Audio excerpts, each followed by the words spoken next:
Good afternoon, everyone, especially to our first-year students who have just joined us at Jindal School of Art and Architecture. We typically begin our journey with this commencement lecture, which is a tradition here at Jindal. And today, for our commencement address, we have Dr. Satish Kumar with us, President for the Alliance for Energy Efficient Economy. We'll begin this with today's events with a lecture from our Dean, Dr. Joydeep Chatterjee. Please join me in welcoming him. Good morning, everyone. I'm Joydeep Chatterjee, and as Dean, I have the great honor and the privilege to be the one who says welcome.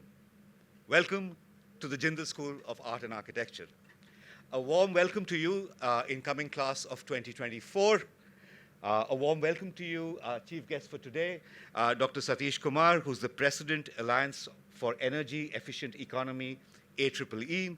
A warm welcome to our Vice Chancellor, Professor Dr. C. Rajkumar. I like to call him our indefatigable Vice Chancellor, who continually serves as an inspiration for all of us for his contribution to nation and institution building. In fact, over the next 5 days, Raj is going to do 15 of these, I believe, Raj. So he might have to leave us a little quickly. But, thank you so much for coming. Our registrar, Sridhar Patnaik, will soon be joining us. He's one of our most ardent supporters. Welcome back, faculty. Some of the senior students who are here, welcome to the Jindal School of Art and Architecture, India's first interdisciplinary school of the built environment. JSA began with a very simple vision. We held and continue to hold 4 ideals very, very close to us. Number 1, we believe in fostering an environment where knowledge is a terrain which is as much in the making as the very object that it seeks to investigate, right? We believe in providing learners with a multidisciplinary, intellectually rigorous, open-ended environment where you all can chart your own trajectories. Number 3, we believe in imagining and fostering an intellectual framework that moves beyond binary modes of thinking, this or that. Why not this and that, right? 4th, we believe in learning and producing knowledge through faculty and students collaborating as peers and as active agents together. Very, very important. These 4 ideals have translated themselves into the school in 6 very tangible ways. The first is the idea of complete interdisciplinarity of JSAA, with now 5 undergraduate majors and more than 18 area of minors for its students, right, in collaboration with the 12 other schools across JGU. Our students, therefore, have more than 75 major-minor combinations to choose from. This is the first for any school of design, art, and architecture in this country, right? So we have these fantastic cases of students who are combining, right, who are doing architecture with political affairs, right? Or an interior students combining interiors with psychology, right? Or an urban student who is combining urban with history or writing, right? And that it kind of extends into how we are doing our progression programs with international places, right? For example, we've just signed an agreement with Westminster University where graduates of our BDES program will be able to choose from 5 different masters offered by Westminster, right? So you could be an interior environment student here, but go on to do interactive media design practices there, right? The second way these ideals work at JSA is through this design your own curriculum, right? Where students, after a common foundation year, and all of you are in the first year, common foundation year, will no longer have horizontal years, right? And you learn at your own pace and at your own style as your own interest. You will design your own pathways, right? And this has resulted in some wonderful peer learning and learning across years. So you sit with different years and you work with them, and we are extremely proud of that. I think the third way that JSA embodies these ideals is through robust connections that has developed with peer academic institutions globally, right? Apart from the JSA Westminster thing that I just mentioned, there is the Jindal Adelaide Architecture Program, which is the first international architecture program in the country. Right? Then we have tie-ups with more than 15 different other universities, which include places like Cornell, Bartlett, Arizona State, and many, many kinds of other things for you to choose from. Short-term study abroad. Our students will go to Bauhaus, for example, or the University of Banja Luka for their short-term study abroad. There are multiple such opportunities for you, right?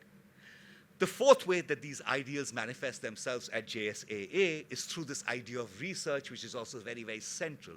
So it's not only your faculty which does research, and JSA has one of the largest research grants possible for any school of design in the country, right? We are at about 1.75 million US dollars. Right? We have that. We have two centers of research at the school. One is the Center for Historic Houses, but there's also the Center for Social Design. And through these, our students make a whole lot of impact in the community in and around the Jindal area, but also extending outwards into the NCR area, right? But more than that, students actually have their own research conference that they hold. And last year we held the 4th edition of this conference, right? Which saw 36 research papers being presented by students from any discipline of design. That is the first of a kind of a thing that JSA has started, right? The fifth aspect of all of this is how the field and the industry interfaces with learning at JSA. And I was just talking to our chief guest here today, and what's very interesting is, I mean, apart from internships, which are very, very important, and our vice chancellor always says that part of this is the idea that every student will get multiple choices and multiple kind of opportunities at internship, which we do. We also have this interesting thing called an externship that's there, right? Where we invite companies to come and offer a chance for our students to work on a wicked problem that they've been working on for them. And our students get credits for just working with the companies while they are in school, right? The sixth and the final way I think these ideals manifest themselves as JSA is the kind of environment that we aim to provide for all our students, right? To help you understand this, I'm going to quote a few words from the poem On Children by the Lebanese poet Khalil Gibran. Gibran writes, and I quote, "Your children are not your children.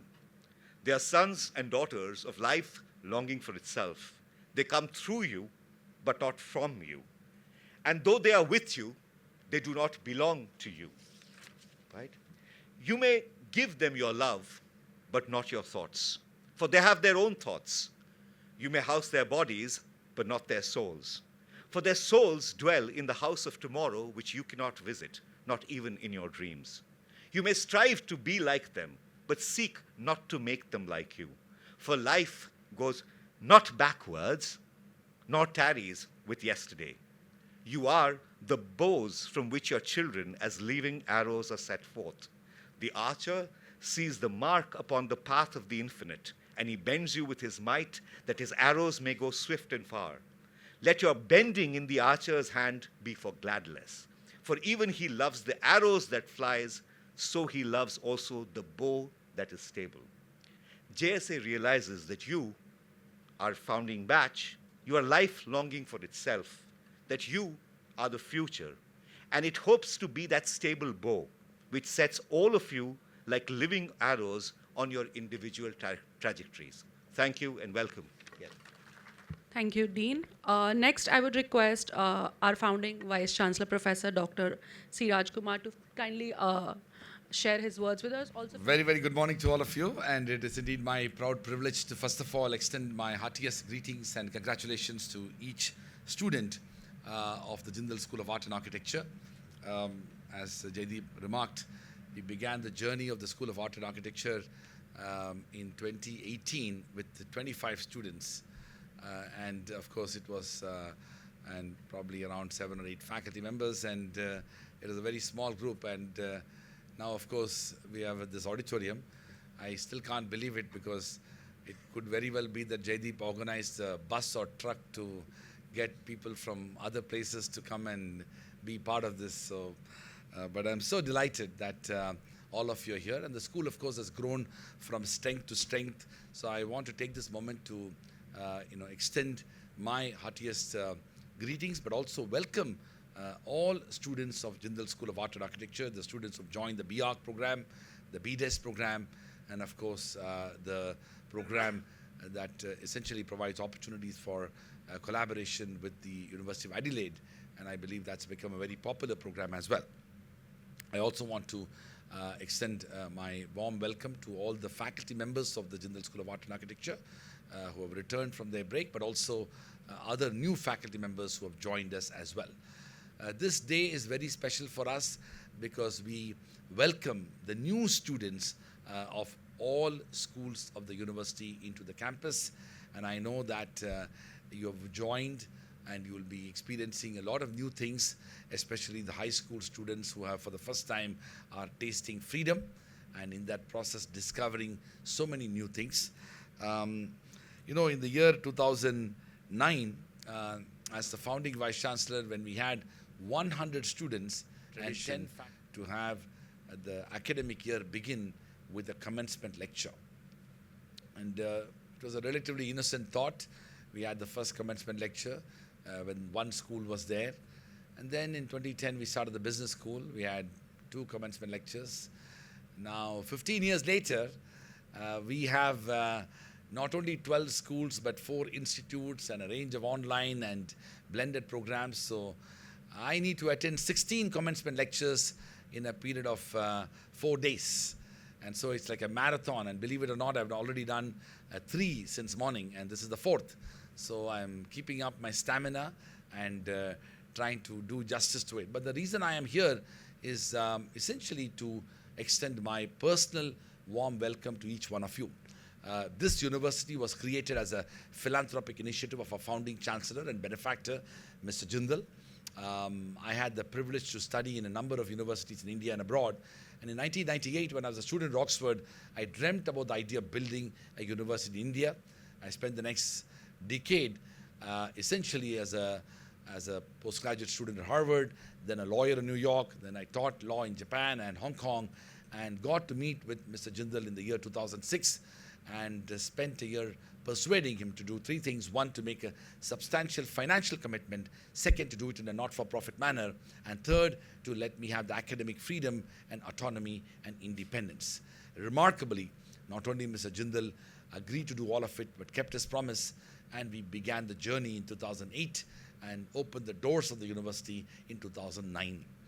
In a very modest manner, we started with 100 students, almost all from India, 10 full-time faculty members, and 20 administrative staff on 30th September 2009. And today, I'm happy to report that you have joined a community of 13,000 plus students who come from 105 countries, 1,200 faculty members who come from 51 countries, and 3,000 plus administrative staff, and all of whom who come from all states and union territories of India. We are an extraordinarily diverse community, and you are joining as an architecture school essentially has infused so much of creativity and new forms of imagination within the institutional culture. And I also must tell you that we take a lot of pride in the fact that none of the infrastructure of this university is exclusively devoted for any school. As you will see, even the largest school, the law school, doesn't have any building that is devoted to the law school. The second largest school, the business school, doesn't have any facility devoted for itself, and that's part of our DNA. All infrastructure is shared. We have an amazing speaker who will talk more about issues surrounding sustainability and sustainable architecture and environment and social impact of architecture. We took enormous efforts to ensure that we use the infrastructure in an optimal manner. No facility is exclusively kept for any school. Till Jaideep Chatterjee came into our lives.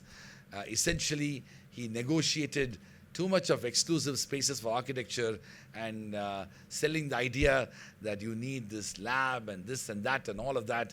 And now you have, in this entire university, only the Jindal School of Art and Architecture has an exclusive facility which we don't give to any other school.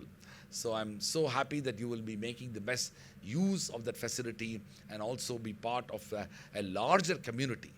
The second aspect of the university is that as students of architecture, you have opportunity to take cross-listed electives across the 11 other schools of the university, something that you simply cannot do if you end up going into a standalone architecture school, even the best of the ones that are there in India or abroad. Because you are part of a larger community, you have opportunities with no additional charge to take elective courses across the law school, the business school, the international affairs school, the environmental school, and all of that. I'm happy to report that we offer 500 cross-listed electives every day. In fact, I had a chat with the Dean of our Office of Academic Planning, Coordination and Interdisciplinarity yesterday, and he told me that this year we're offering 500 cross-listed electives for our students, and it's an extraordinary opportunity, and I know that many students of architecture and design do take those courses, which will enable you to be able to open up your mind and to be able to have a more holistic education for yourself. I also want to tell you that we are in extremely interesting and challenging times in the world today. While at one end of the spectrum, we are a country with 1.5 billion people, and these 1.5 billion people are going to be change agents. Of the 1.5 billion people, 1 billion are less than 35 years of age, which is all of you. You are going to be part of a larger planetary existence in which you will not only be, and India will not only be a country with the youngest, largest population in the world, but also when most parts of the Western world will become older, when most parts of Eastern world, including China and Japan, will become older, India will be younger and will be younger for a longer time. Young Indians, I believe, will be shaping the future of India and the future of the world. At the dawn of Indian independence in 1947, our life expectancy was 32. And today it is 72. And the United Nations estimated that in the next few decades, it will become 80. That essentially means that we will be part of an effort to seek global transformations. And that's why the School of Architecture and the programs that this school offers, including BArch and Design, will play a very significant role for the future. Today, issues relating to sustainable development ought to be the center stage for the entire gamut of urban planning, architectural design, as well as what we plan to do in the future. This university is a very interesting example of what we have been able to do in our own way.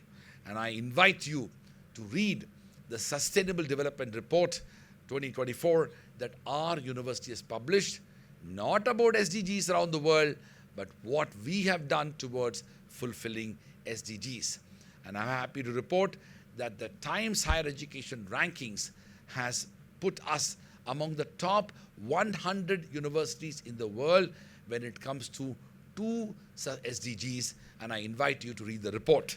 The report was formally launched in Tokyo, Japan, at the hands of the UN Deputy Secretary General, as well as the Rector of the United Nations University, followed by other launches of the report in Oxford, in London, as well as most recently in New York and Boston. The reason I brought the sustainable development issue is that as young students of the Jindal School of Art and Architecture, I am sure you will be mindful of the extraordinary scale of development that our country and other developing countries are going through. And it's absolutely critical that you and your voice and your identity and your learnings that you have here will be shaping that future. We will, of course, be building a lot to meet the demands and aspirations. But one of the things that you will be able to bring to that effort to build and to transform our society is to recognize the role for ethics and transparency when it comes to governance, but also to recognize the role of environmental and social factors in architecture, planning, and design. I also want to mention that this aspect of SDGs as well as environment, social, and governance is not something that you can think like an afterthought. It's not like the old CSR.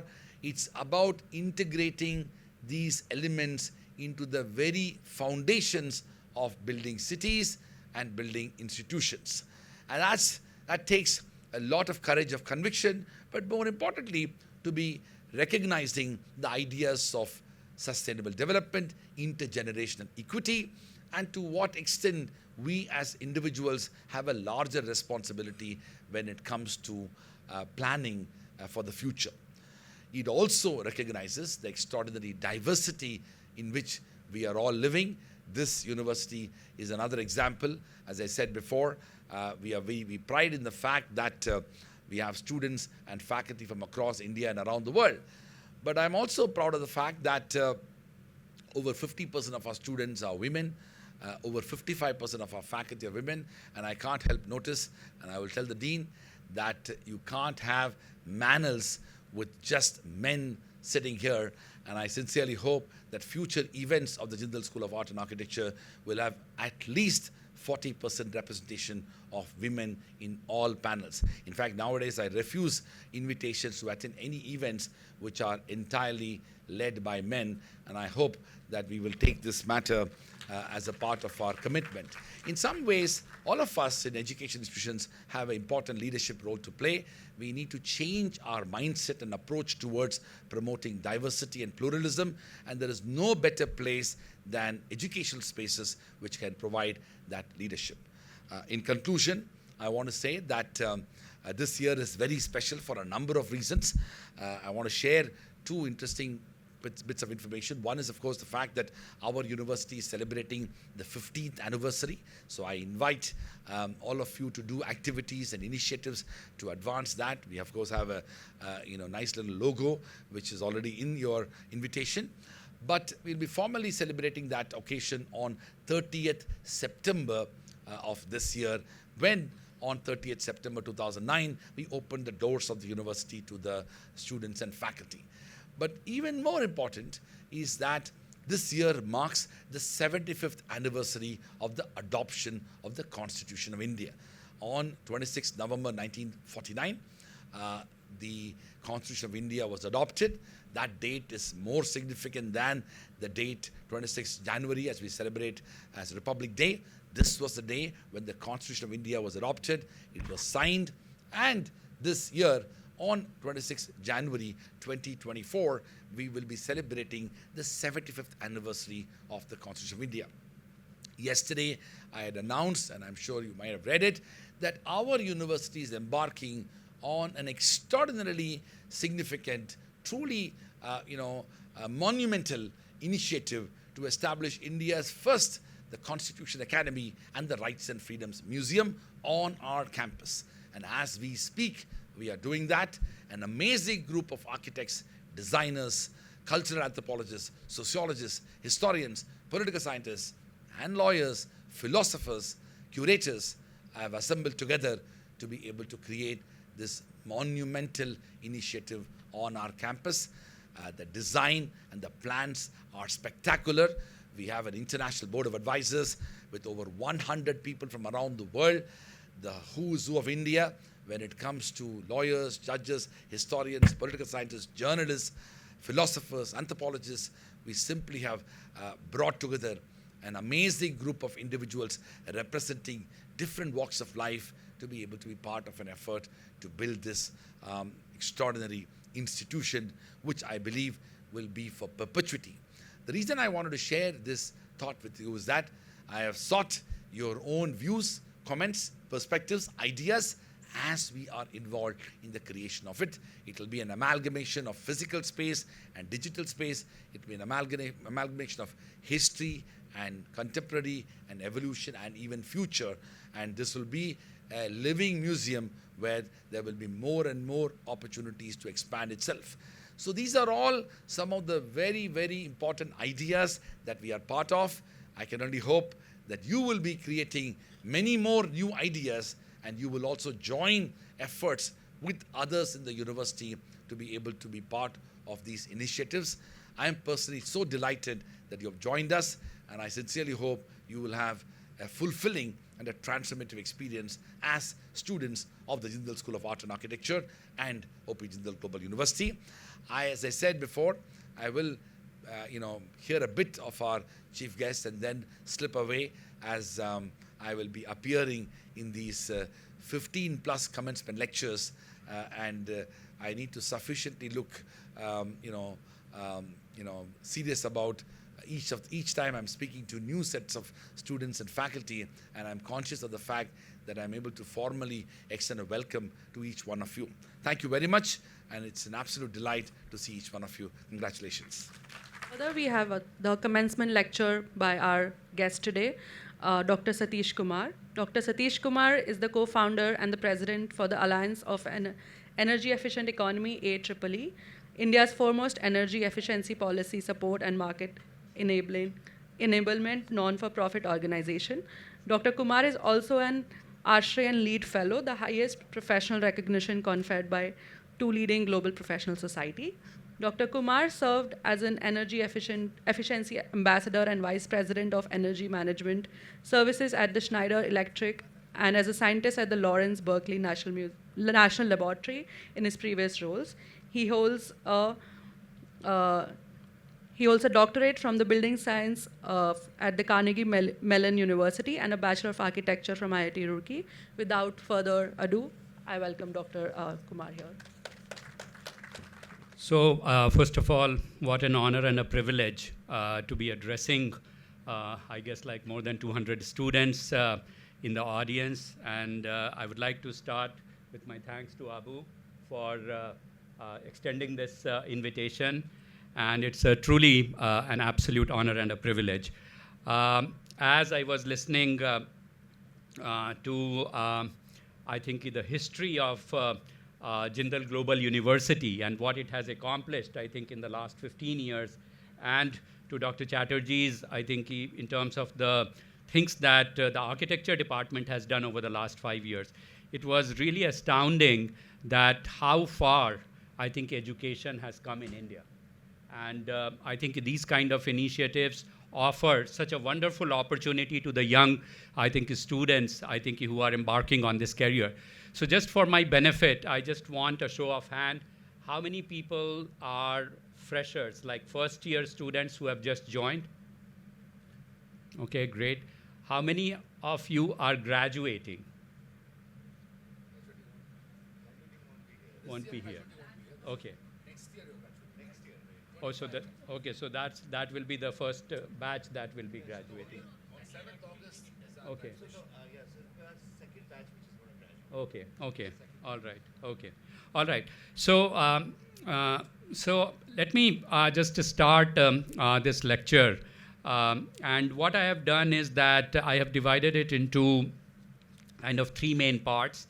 I have an introduction part, but I'm also going to be talking a little bit about my journey. And I will try to link, I think, my sort of like academic and professional journey with, I think, what's in store for all of you. I'm also going to be talking a little bit about the role of mentorship and I think the role of teachers who have played such a significant role in my life and I think in shaping me as a professional that I am today. And then I'm going to talk about, I think, a little bit about the meaning of architecture from my vantage point and what does it mean, I think, in the society that we are living in. We heard about the Sustainable Development Report that Jindal Global University has put out. I look forward to reading it. Also, I think there are many challenges and opportunities that are in front of us. So hopefully, I think I'm going to be touching upon that. And finally, I'm going to touch upon, I think, the architecture for social and environmental impact, the main thing, and how does it relate to sustainable development and balancing competing priorities. And I'll give some examples from my professional journey that I hope is going to be relevant. So let me start. So first of all, good morning, everyone. And if you are as excited as I am, then I want to hear a loud cheer from all of you. Yeah, so a little louder. Give me some more energy. Great.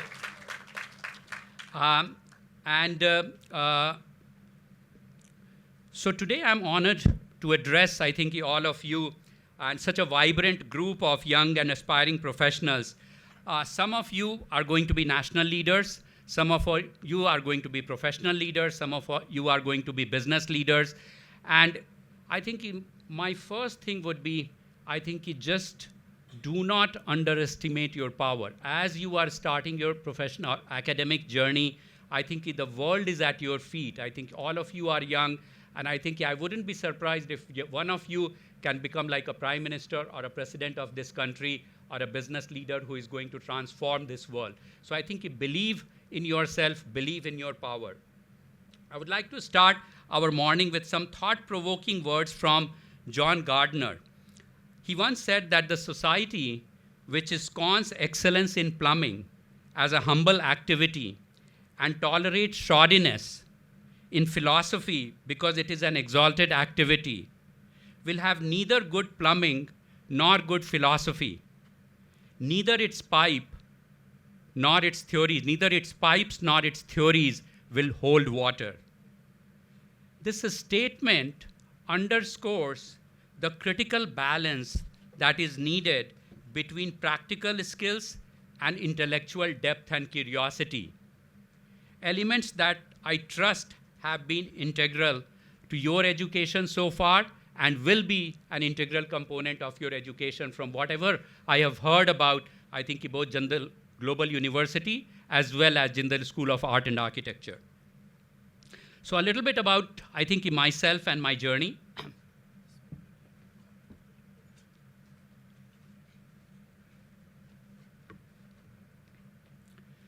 So as I stand before you, I am reminded of my own journey when I started my educational journey, and I'm going to talk a little bit briefly about that. So one that began with a simple yet powerful belief that was instilled in me by my father that a single person can change the world. And I think you should reflect on that. I think in terms of that, what's the power of individual thought? What's the power of individual sort of creativity?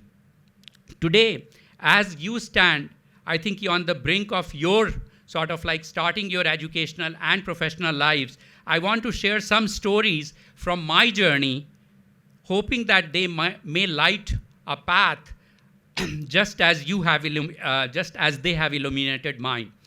So Swami Vivekananda said that education is the manifestation of the perfection already inside a man. This idea resonates deeply with me and underscores our collective responsibility to provide the tools necessary to build a sustainable future. Here at the Jindal School of Art and Architecture, you have been equipped not just with technical skills, but with a vision to reshape this world. And I think very few people get an opportunity to live that dream. Reflecting on education's power, I recall Nelson Mandela's words that it is the most powerful weapon to change the world. This belief has guided me through my years, and I was born and brought up in Patna, and I went to Patna Science College. I just want to show of hands, how many people have heard the name of H.C. Verma? So H.C. Verma taught me physics at Patna Science College. And when I saw, I think all of you sitting here, we used to sit in a lecture theater like this, not as plush as this. And that lecture theater, the class size was supposed to be 125 students, and there used to be 400 students in each of his lecture. Every, I think, other sort of section, people used to bunk their class and used to come and I think sit in his lecture. And there was no standing room. People were sitting on the stairs. I think, of course, all the benches and everything was full. So I met Professor H.C. Verma at Patna Science College, and he was more than a teacher. He was a mentor who brought out the best in all of us, I think, who were students. His teachings in mechanics and kinematics have been invaluable, shaping my understanding of physical forces and nature.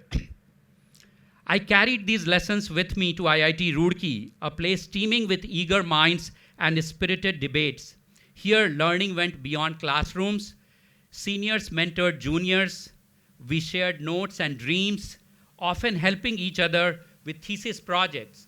I don't know the culture, Dr. Chatterjee here, but I think one question I had that, is this like when you do your 5th year like final thesis, is the culture that I think the first year or second year students are helping their seniors, because that used to be a tradition. And I think that used to be such an apprenticeship, I think for us, the first apprenticeship that we used to get. And our first semester was devoted, I think, to helping out the seniors. And I'm just telling you, because learning can happen in many forms. And I think that kind of peer-to-peer learning where seniors are actually coaching you and mentoring you, I think it instilled a deep imprint on my mind, I think, as I started my undergrad journey. It was also during this time that I apprenticed under Sanjay Prakash. Some of you may know Sanjay Prakash, affectionately known as SP. He ran one of the top sustainable building design firms in India at that time. And it was there that I met Prasad Vaidya. Some of you know Prasad Vaidya, I think, and I'll come back to, I think, this serendipitous sort of like meeting Prasad Vaidya and how it will come full circle when we launched like Solar Decathlon India. Our paths, which crossed in such a serendipitous manner, would later connect to launch the Solar Decathlon India, a dream project aimed at revolutionizing how we think about energy and building, and at democratizing net zero energy building education across India. My journey took a challenging turn at Carnegie Mellon University. Imagine a young architect suddenly plunged into a world of computer science and public policy. And I was talking to, again, Dr. Chatterjee, that the power of interdisciplinary design is something that I find truly transformative. And it's amazing that I think the Jindal School of Art and Architecture emphasizes so much, I think, on interdisciplinary education. I must admit it was very, very overwhelming. But then I came across Professor Ardeshir Madhavi, who not only introduced me to building physics and energy simulation 30 years ago, but also provided a sanctuary from the computational storms of my other courses. His mentorship was pivotal, guiding me through my PhD and shaping my approach to sustainable building design. But let me also tell you one more thing about my journey and how I ended up with my dream job which was my dream job that turned into reality. I landed an internship at Lawrence Berkeley National Lab, a place that is home to 16 Nobel Prize winners, and which has done a lot of like innovation and invention, from like high performance building, high performance glazing windows, to door-to-energy simulation software, to LED lamps and compact fluorescent lamps.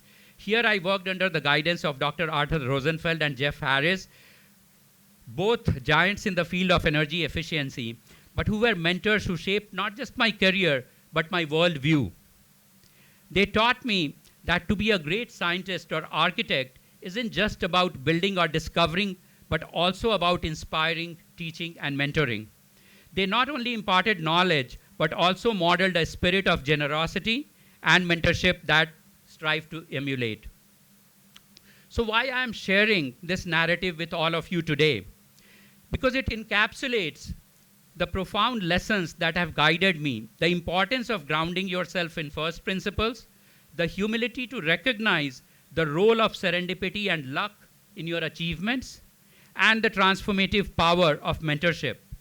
As you step forward, remember to seek out and cherish the mentors who will challenge you, guide you, and shape your journey.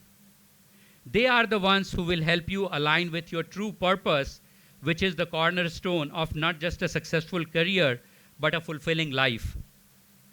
As you embark on this exciting phase of your life, remember your education is a potent tool, but wield it to innovate, inspire, and indeed change the world. As you venture forth, armed with the skills and insights nurtured here at Jindal, I encourage you to wield your education to innovate, inspire, and indeed change the world. So I'm moving to, I think, the next section, which is about purpose and meaning in architecture, or meaning of architecture the way I see it. Of course, all of you will have to create your own sort of language and vocabulary that defines architecture. But here I would like to share a few thoughts about you and how that can shape tomorrow's built environment. In a memorable commencement at Harvard University, Christopher Christiansen posed this profound inquiry: how are you going to measure your life? This question echoes in the hearts and minds of all who strives to make a meaningful mark in the world. How will you define success in your careers? How will your relationships provide enduring happiness? And perhaps most importantly, how will you maintain integrity throughout your professional journey? While all these aspects are significant, let's focus today on how you, as emerging architects, can sculpt a career that not only builds structures but also builds a better world. The answers to Christiansen's questions are found not just in personal success, but in your contribution to society at large. I also urge you, as you go through architectural education, you will read about architects who have shaped our world: Frank Lloyd Wright, Le Corbusier, Antoni Gaudi, who shaped modern architectural thought with their innovative designs and philosophical approaches to space. The more contemporary figures like Norman Foster, Frank Gehry, Bill McDonough, Rolf Dish, B.V. Doshi continue to push the boundaries, integrating new materials, incorporating sustainable design principles and technologies to create buildings that are both artworks and functional spaces. These individuals are remembered not just for the buildings they designed, but for how their work reflected and influenced cultural values and technological advancements. From the ancient and enduring majesty of the Parthenon, to the innovative splendor of Burj Khalifa, to the finely sculpted form of Sagrada Familia, architecture has already mirrored the zenith of human achievement in any era. So architecture straddles the fine line between art and science, blending aesthetic expression with scientific precision. The balance you choose to strike will define your style and your impact. So let me change track a little bit and talk about that what architecture means in the 21st century. And I think why this is actually a pivotal and a very, very important question. So the 21st century calls on you to innovate and envision architecture that does more than create a space. It must inspire, conserve, and transform. What will be the unifying characteristics of the most renowned building of your time? A building that will be as famous as Sagrada Familia or Parthenon. Will they be celebrated for their aesthetic allure, their innovative use of materials as high-tech wonders powered by automation and digitalization, or for their minimal environmental impact? Why the built environment in India, with the built environment in India expected to double in the time frame that you will sort of like be, where you will be sort of active in your professional career, your roles in shaping the growth through sustainable and innovative design practices are going to be critical. This is a pivotal moment in architecture where your skills, creativity, and ethical judgments are going to be crucial. The interplay between architectural practice and policy will determine the feasibility of sustainable innovations and the adoption of new technologies. The buildings you design, the cities you help shape, and the policies you influence will tell future generations who you are. More importantly, these creations will serve as your legacy, a testament to your commitment of making the world a better place. As you embark on this journey, I challenge you to think beyond the foundations of building to the foundations of society. Be architects who not only plan and build about, but also think and care deeply about the broader impact of your work. Strive to be leaders who envision and create spaces that embody the aspirations of your communities. Let your work be your answers to Christiansen's question. Measure your life by the depth of your commitment, the integrity of your actions, and the breadth of your impact. As you step out from the commencement, carry with you not just a degree in architecture, but a blueprint for a life of purpose, a life that contributes to a sustainable, just, and beautiful world. Remember, you are not just building for today, you are shaping the future, and I am excited to see the world that you are going to build. I'm coming to the last part, which is the architecture for social and environmental impact. and the sustainable development, and how do you balance competing priorities, something that I have tried to do a little bit in my life.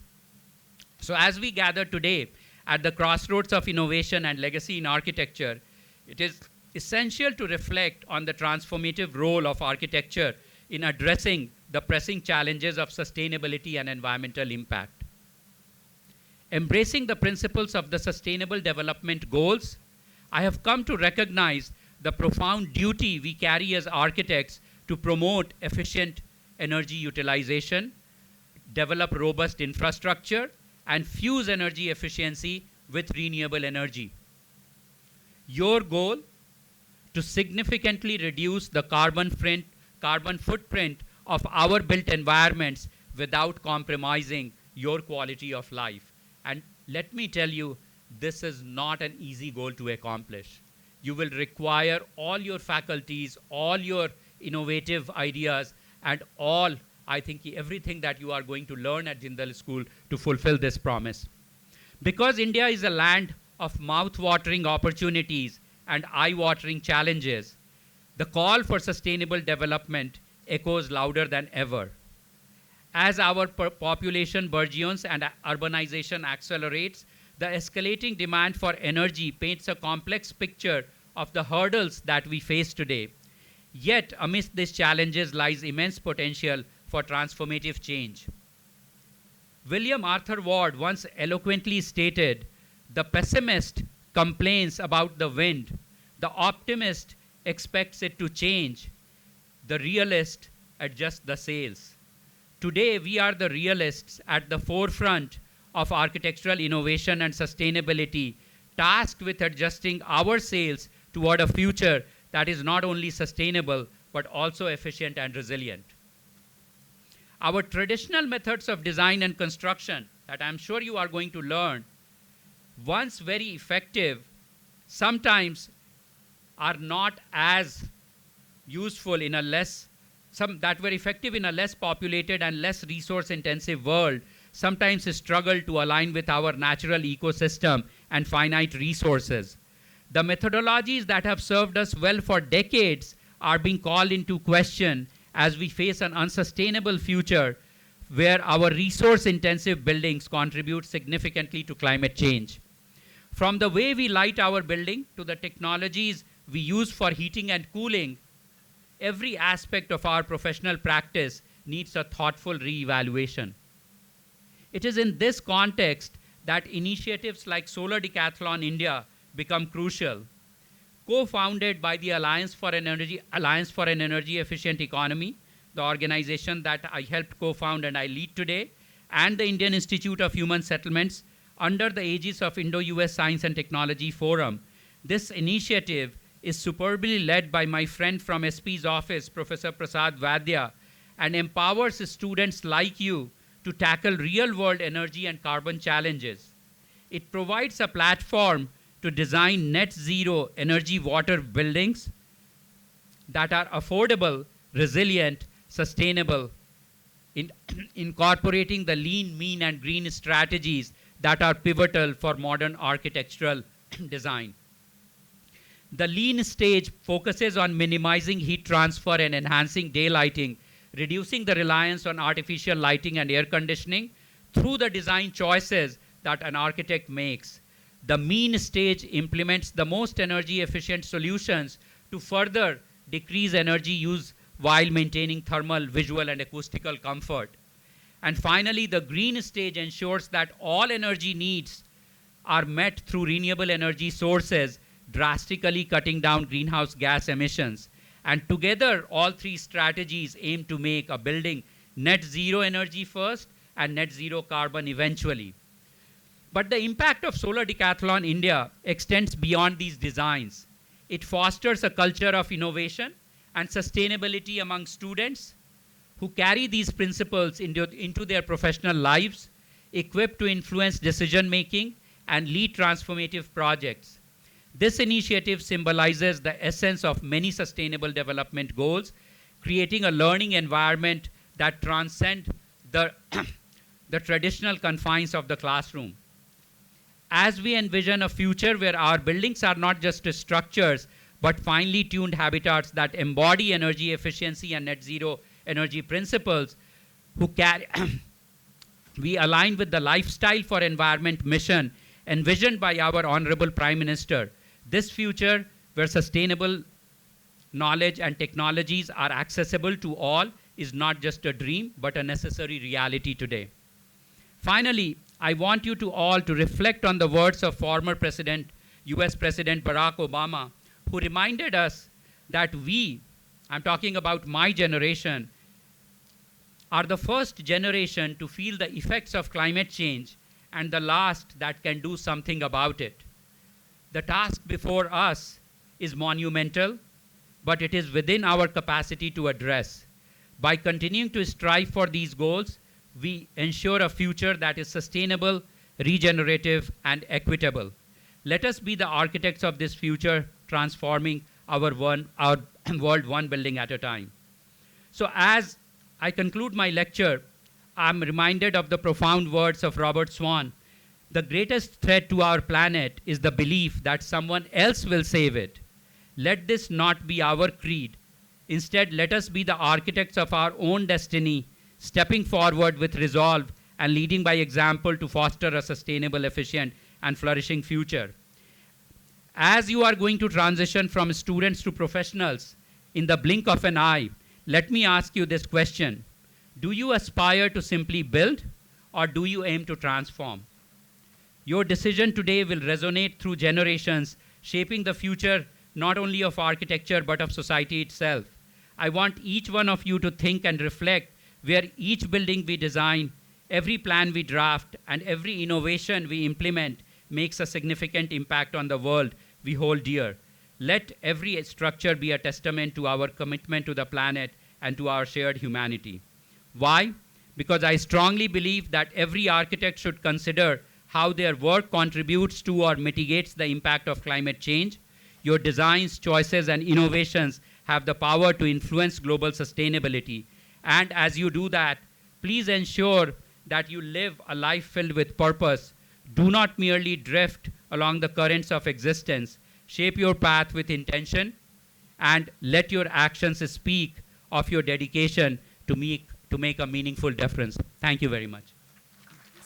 I would now invite our registrar, Professor Sridhar Patnaik, for his concluding remarks. As we welcome you to the Jindal School of Art and Architecture on my own behalf and behalf of Dean Jaideep, the VC, and members of the OP Jindal Global University community.